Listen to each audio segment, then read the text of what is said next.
नमस्कार। आमतौर पर ये समय उत्सव का होता है। जगह जगह मेले लगते हैं, धार्मिक पूजा पाठ होते हैं। कोरोना के इस संकट काल में लोगों में उमंग तो है, उत्साह भी है, लेकिन हम सबको मन को छू जाए वैसा अनुशासन भी है। बहुतेक रूप में देखा जाए तो नागरिकों में दायित्व का एहसास भी है। लोग अपना ध्यान रखते हुए, दूसरों का ध्यान रखते हुए अपने रोजमर्रा के काम भी कर रहे हैं। देश में हो रहे हर आयोजन में जिस तरह का संयम और सादगी इस बार देखी जा रही है, वो अभूतपूर्व है। गणेशोत्सव भी कहीं ऑनलाइन मनाया जा रहा है, तो ज्यादातर जगहों पर इस बार इको फ्रेंडली गणेश जी की प्रतिमा स्थापित की गई है। साथियों, हम बहुत बारीकी से अगर देखेंगे तो एक बात अवश्य हमारे ध्यान में आएगी। हमारे पर्व और पर्यावरण, इन दोनों के बीच एक बहुत गहरा नाता रहा है। जहां एक और हमारे पर्वों में पर्यावरण और प्रकृति के साथ सहजीवन का संदेश छिपा होता है, तो दूसरी ओर कई सारे पर्व प्रकृति की रक्षा के लिए ही मनाए जाते हैं। जैसे बिहार के पश्चिमी चंपारण में सदियों से थारू आदिवासी समाज के लोग 60 घंटे के लॉकडाउन, या उनके ही शब्दों में कहें तो 60 घंटे के बरना का पालन करते हैं। प्रकृति की रक्षा के लिए बरना को थारू समाज ने अपनी परंपरा का हिस्सा बना लिया है और सदियों से बनाया है। इस दौरान न कोई गांव में आता है, न ही कोई अपने घरों से बाहर निकलता है। और लोग मानते हैं कि अगर वो बाहर निकले या कोई बाहर से आया, तो उनके आने जाने से लोगों की रोजमर्रा की गतिविधियों से नए पेड़ पौधों को नुकसान हो सकता है।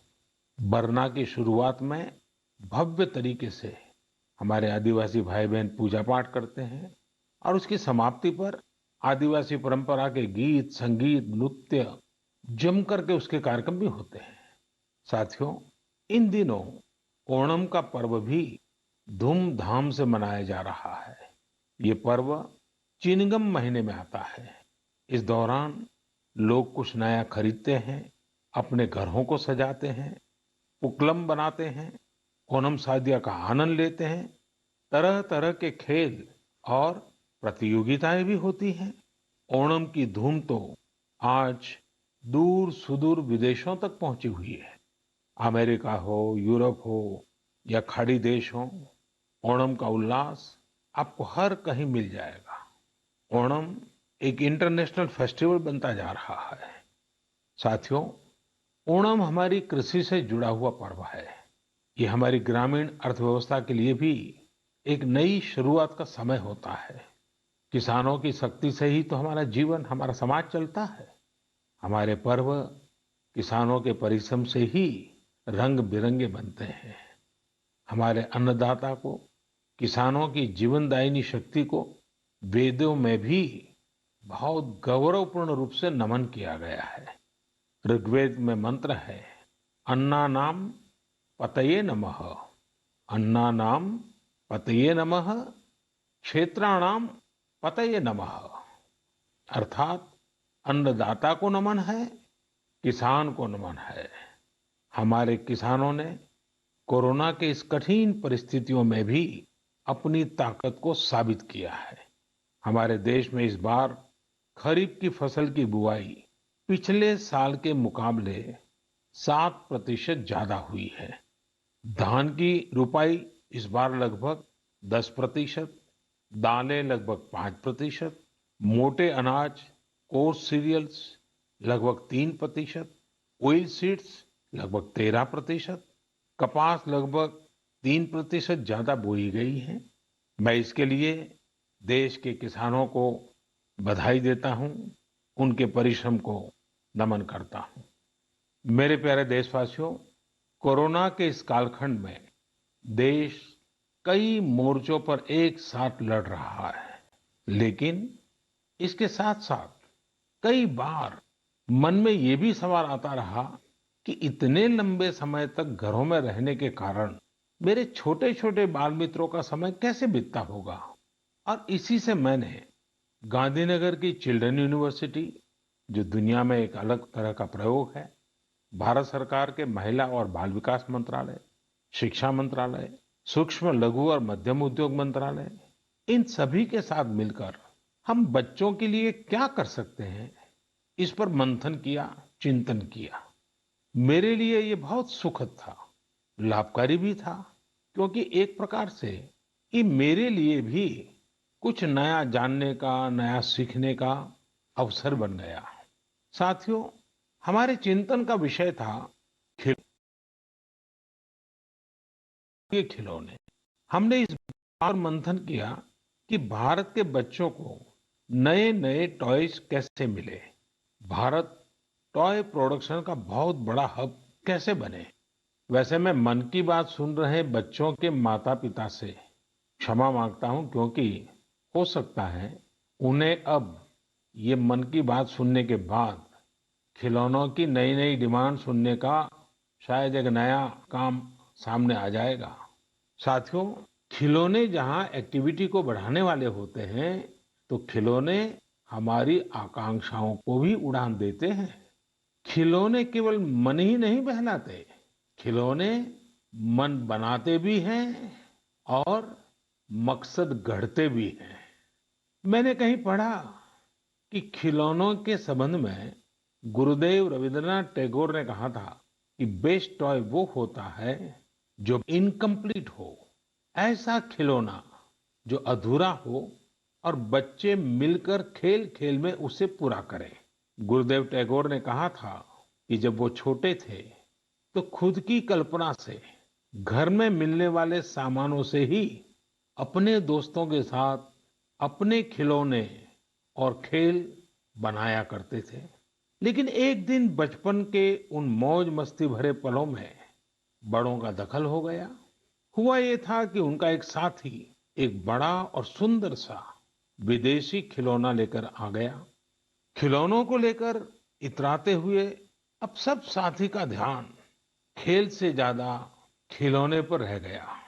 हर किसी के आकर्षण का केंद्र खेल नहीं रहा, खिलौना बन गया।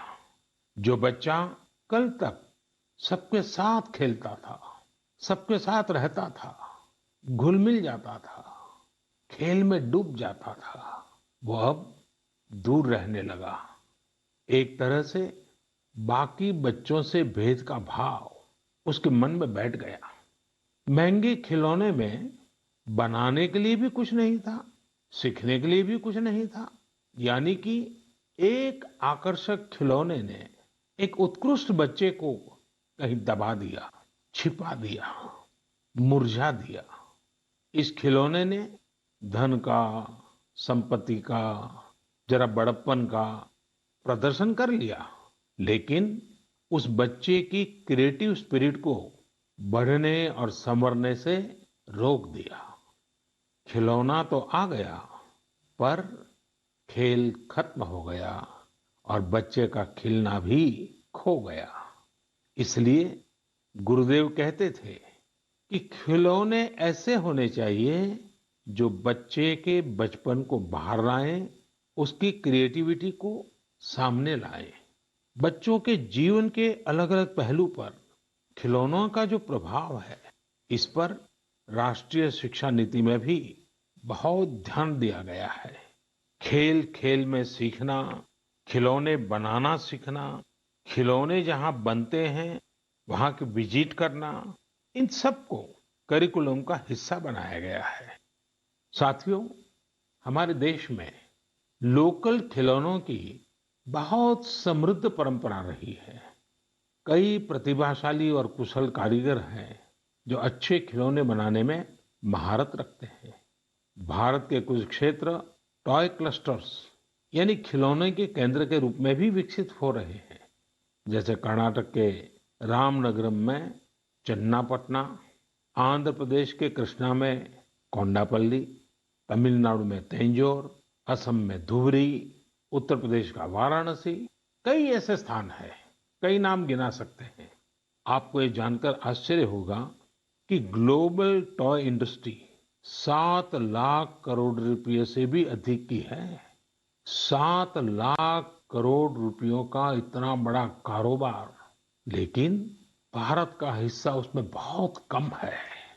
अब आप सोचिए कि जिस राष्ट्र के पास इतनी विरासत हो, परंपरा हो, विविधता हो, युवा आबादी हो, क्या खिलौनों के बाजार में उसकी हिस्सेदारी इतनी कम होनी हमें अच्छा लगेगा क्या?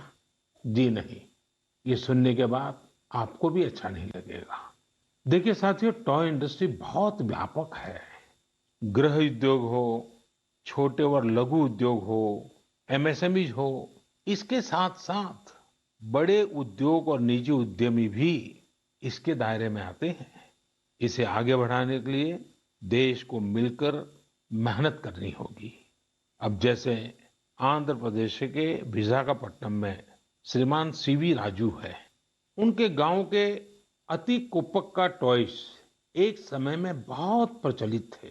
इनकी खासियत ये थी कि खिलौने लकड़ी से बनते थे, और दूसरी बात ये कि इन खिलौनों में आपको कहीं कोई एंगल या कोण नहीं मिलता था। ये खिलौने हर तरफ से राउंड होते थे, इसलिए बच्चों को चोट की भी गुंजाइश नहीं होती थी। सीवी राजू ने एती को पक्का टॉयज के लिए अब अपने गांव के कारीगरों के साथ मिलकर एक तरह से नया मूवमेंट शुरू कर दिया है। बेहतरीन क्वालिटी के एती को पक्का टॉयज बनाकर सीवी राजू ने स्थानीय खिलौनों की खोई हुई गरिमा को वापस ला दिया है। खिलौनों के साथ हम दो चीजें कर सकते हैं। अपने गौरवशाली अतीत को अपने जीवन में फिर से उतार सकते हैं और अपने स्वर्णिम भविष्य को भी संवार सकते हैं। मैं अपने स्टार्टअप मित्रों को, हमारे नए उद्यमियों से कहता हूँ, टीम अप फॉर टॉयज। आइए मिलकर खिलौने बनाएं। अब सभी के लिए लोकल खिलौनों के लिए वोकल होने का समय है। आइए हम अपने युवाओं के लिए कुछ नए प्रकार के अच्छी क्वालिटी वाले खिलौने बनाते हैं। खिलौना वो हो जिसकी मौजूदगी में बचपन खिले भी, खिल खिलाए भी। हम ऐसे खिलौने बनाएं जो पर्यावरण के भी अनुकूल हो। साथियों, इसी तरह अब कंप्यूटर और स्मार्टफोन के इस जमाने में कंप्यूटर गेम्स का भी बहुत ट्रेंड है। ये गेम्स बच्चे भी खेलते हैं, बड़े भी खेलते हैं। लेकिन इनमें भी जितने गेम्स होते हैं, उनकी थीम्स भी अधिकतर बाहर की ही होती है। हमारे देश में इतने आइडियाज हैं, इतने कंसेप्ट्स हैं, बहुत समृद्ध हमारा इतिहास रहा है कि हाँ, हम उन पर गेम्स बना सकते हैं। मैं देश के युवा टैलेंट से कहता हूँ, आप भारत में भी गेम्स बनाइए और भारत के भी गेम्स बनाइए। कहा भी जाता है, लेट द गेम्स बिगिन। तो चलो खेल शुरू करते हैं। साथियों, आत्मनिर्भर भारत अभियान में वर्चुअल गेम्स हो, टॉयज का सेक्टर हो, सबने बहुत महत्वपूर्ण भूमिका निभानी है। और ये अवसर भी है। जब आज से 100 वर्ष पहले असहयोग आंदोलन शुरू हुआ, तो गांधी जी ने लिखा था कि असहयोग आंदोलन देशवासियों में आत्मसम्मान और अपनी शक्ति का बोध कराने का एक प्रयास है। आज जब हम देश को आत्मनिर्भर बनाने का प्रयास कर रहे हैं, तो हमें पूरे आत्मविश्वास के साथ आगे बढ़ना है। हर क्षेत्र में देश को आत्मनिर्भर बनाना है। असहयोग आंदोलन के रूप में जो बीज बोया गया था, उसे अब आत्मनिर्भर भारत के वटवृक्ष में परिवर्तित करना हम सबका दायित्व है। मेरे प्यारे देशवासियों, भारतीयों के इनोवेशन और सॉल्यूशन देने की क्षमता का लोहा हर कोई मानता है। और जब समर्पण भाव हो, संवेदना हो, तो ये शक्ति असीम बन जाती है। इस महीने की शुरुआत में देश के युवाओं के सामने एक ऐप इनोवेशन चैलेंज रखा गया। इस आत्मनिर्भर भारत ऐप इनोवेशन चैलेंज में हमारे युवाओं ने बढ़ चढ़ कर के हिस्सा लिया। करीब 7,000 एंट्रीज आई। उसमें भी करीब करीब दो तिहाई ऐप्स टियर 2 और टियर 3 शहरों के युवाओं ने बनाए हैं।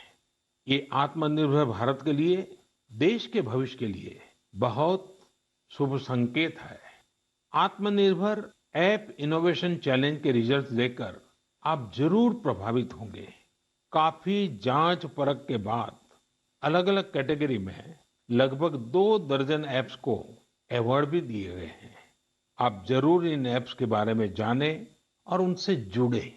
हो सकता है आप भी ऐसा कुछ बनाने के लिए प्रेरित हो जाए। इनमें एक ऐप है कुटुकी किड्स लर्निंग ऐप। ये छोटे बच्चों के लिए ऐसा इंटरेक्टिव ऐप है जिसमें गानों और कहानियों के जरिए बात बात में ही बच्चे मैथ साइंस में बहुत कुछ सीख सकते हैं। इसमें एक्टिविटीज भी हैं, खेल भी हैं। इसी तरह एक माइक्रो ब्लॉगिंग प्लेटफॉर्म का भी ऐप है। इसका नाम है कू, KOO कू। इसमें हम अपनी मातृभाषा में टेक्स्ट, वीडियो और ऑडियो के जरिए अपनी बात रख सकते हैं, इंटरेक्ट कर सकते हैं। इसी तरह चिंगारी ऐप भी युवाओं के बीच काफी पॉपुलर हो रहा है। एक ऐप है आस्क सरकार। इसमें चैटबॉट के जरिए आप इंटरेक्ट कर सकते हैं और किसी भी सरकारी योजना के बारे में सही जानकारी हासिल कर सकते हैं, वो भी टेक्स्ट, ऑडियो और वीडियो तीनों तरीकों से। ये आपकी बड़ी मदद कर सकता है। एक और ऐप है स्टेप सेट गो। ये फिटनेस ऐप है। आप कितना चले, कितनी कैलोरीज बर्न की, ये सारा हिसाब ये ऐप रखता है और आपको फिट रहने के लिए मोटिवेट भी करता है। मैंने कुछ ही उदाहरण दिए हैं। कई और ऐप्स ने भी इस चैलेंज को जीता है। कई बिजनेस ऐप्स हैं, गेम्स के ऐप्स हैं, जैसे is equal to books and expense, Zoho workplace, FTC talent. आप इनके बारे में नेट पर सर्च करिए, आपको बहुत जानकारी मिलेगी। आप भी आगे आए, कुछ इनोवेट करें, कुछ इम्प्लीमेंट करें। आपके प्रयास आज के छोटे छोटे स्टार्टअप्स कल बड़ी बड़ी कंपनियों में बदलेंगे और दुनिया में भारत की पहचान बनेंगे। और आप ये मत भूलिए कि आज जो दुनिया में बहुत बड़ी बड़ी कंपनियां नजर आती है ना, वे भी कभी स्टार्टअप हुआ करती थी। प्रिय देशवासियों, हमारे यहाँ के बच्चे, हमारे विद्यार्थी अपनी पूरी क्षमता दिखा पाए, अपना सामर्थ्य दिखा पाए, इसमें बहुत बड़ी भूमिका न्यूट्रिशन की भी होती है, पोषण की भी होती है। पूरे देश में सितंबर महीने को पोषण माह, न्यूट्रिशन मंथ के रूप में मनाया जाएगा। नेशन और न्यूट्रिशन का बहुत गहरा संबंध होता है। हमारे यहाँ एक कहावत है, यथा अन्नम तथा मन्नम, यानी जैसा अन्न होता है वैसा ही हमारा मानसिक और बौद्धिक विकास भी होता है। एक्सपर्ट्स कहते हैं कि शिशु को गर्भ में और बचपन में जितना अच्छा पोषण मिलता है उतना अच्छा उसका मानसिक विकास होता है और वो स्वस्थ रहता है। बच्चों के पोषण के लिए भी उतना ही जरूरी है कि माँ को भी पूरा पोषण मिले। और पोषण या न्यूट्रिशन का मतलब केवल इतना ही नहीं होता कि आप क्या खा रहे हैं, कितना खा रहे हैं, कितनी बार खा रहे हैं। इसका मतलब है आपके शरीर को कितने जरूरी पोषक तत्व, न्यूट्रिएंट्स मिल रहे हैं। आपको आयरन, कैल्शियम मिल रहे हैं या नहीं, सोडियम मिल रहा है या नहीं, विटामिन्स मिल रहे हैं या नहीं, ये सब न्यूट्रिशन के बहुत इंपॉर्टेंट एस्पेक्ट्स हैं। न्यूट्रिशन के इस आंदोलन में पीपल पार्टिसिपेशन भी बहुत जरूरी है। जन भागीदारी ही इसको सफल करती है। पिछले कुछ वर्षों में इस दिशा में देश में काफी प्रयास किए गए हैं। खासकर हमारे गांवों में इसे जन भागीदारी से जन आंदोलन बनाया जा रहा है। पोषण सप्ताह हो, पोषण माह हो, इनके माध्यम से ज्यादा जागरूकता पैदा की जा रही है। स्कूलों को जोड़ा गया है, बच्चों के लिए प्रतियोगिताएं हो, उनमें अवेयरनेस बढ़े, इसके लिए भी लगातार प्रयास जारी हैं। जैसे क्लास में एक क्लास मॉनिटर होता है, उसी तरह न्यूट्रिशन मॉनिटर भी हो, रिपोर्ट कार्ड की तरह न्यूट्रिशन कार्ड भी बने, इस तरह की भी शुरुआत की जा रही है।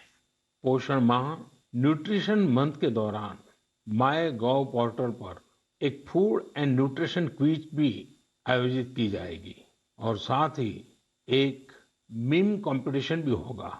आप खुद पार्टिसिपेट करें और दूसरों को भी मोटिवेट करें। साथियों, अगर आपको गुजरात में सरदार वल्लभ भाई पटेल के स्टैच्यू ऑफ यूनिटी जाने का अवसर मिला होगा और कोविड के बाद जब वो खुलेगा और आपको जाने का अवसर मिलेगा, तो वहाँ एक यूनिक प्रकार का न्यूट्रिशन पार्क बनाया गया है। खेल खेल में ही न्यूट्रिशन की शिक्षा आनंद प्रमोद के साथ वहाँ जरूर देख सकते हैं। साथियों, भारत एक विशाल देश है। खान पान में ढेर सारी विविधता है। हमारे देश में 6 अलग अलग ऋतुएं होती हैं। अलग अलग क्षेत्रों में वहाँ के मौसम के हिसाब से अलग अलग चीजें पैदा होती हैं। इसलिए ये बहुत ही महत्वपूर्ण है कि हर क्षेत्र के मौसम, वहाँ के स्थानीय भोजन और वहाँ पैदा होने वाले अन्न, फल, सब्जियों के अनुसार एक पोषक न्यूट्रिएंट रिच डाइट प्लान बने।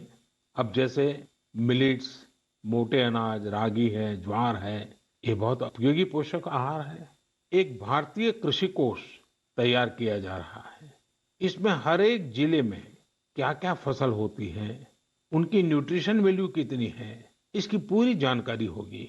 ये आप सबके लिए बहुत बड़े काम का कोष हो सकता है। आइए, पोषण माह में पौष्टिक खाने और स्वस्थ रहने के लिए हम सभी को प्रेरित करें। प्रिय देशवासियों, बीते दिनों जब हम अपना स्वतंत्रता दिवस मना रहे थे, तब एक दिलचस्प खबर पर मेरा ध्यान गया। ये खबर है हमारे सुरक्षा बलों के 2 जाबाज किरदारों की। एक है सोफी और दूसरी विदा। सोफी और विदा इंडियन आर्मी के श्वान है, डॉग्स है, और उन्हें chief of army staff commendation card से सम्मानित किया गया है। सोफी और विदा को ये सम्मान इसलिए मिला क्योंकि इन्होंने अपने देश की रक्षा करते हुए अपना कर्तव्य बखूबी निभाया है। हमारी सेनाओं में, हमारे सुरक्षा बलों के पास ऐसे कितने ही बहादुर श्वान हैं, डॉग्स हैं, जो देश के लिए जीते हैं और देश के लिए अपना बलिदान भी देते हैं। कितने ही बम धमाकों को, कितनी ही आतंकी साजिशों को रोकने में ऐसे डॉग्स ने बहुत अहम भूमिका निभाई है। कुछ समय पहले मुझे देश की सुरक्षा में डॉग्स की भूमिका के बारे में बहुत विस्तार से जानने को मिला। कई किस्से भी सुने। एक डॉग बलराम ने 2006 में अमरनाथ यात्रा के रास्ते में बड़ी मात्रा में गोला बारूद खोज निकाला था। 2002 में भावना ने आईईडी खोजा था। आईईडी निकालने के दौरान आतंकियों ने विस्फोट कर दिया और श्वान शहीद हो गए। 2-3 वर्ष पहले छत्तीसगढ़ के बीजापुर में सीआरपीएफ का स्निफर डॉग क्रैकर भी आईईडी ब्लास्ट में शहीद हो गया था।